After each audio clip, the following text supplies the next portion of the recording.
Какво е AI или изкуствен интелект? Тази нова технология се отнася до симулацията на човешкия интелект в рамките на машини, които са проектирани да мислят и действат като хора. Самият термин AI всъщност може да бъде доста объркващ, тъй като има редица различни аспекти и технологии, които някакси се включват в микса едновременно.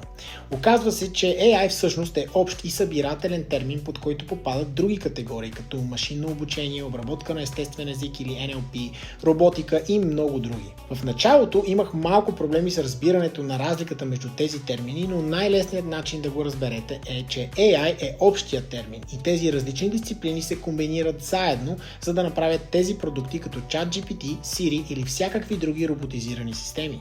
Събирайки всички тези компоненти на едно място и правейки така, че да функционират заедно в синхрон, позволява образуването на крайния продукт, който всъщност е интелигентността на тези системи. Последвайте ме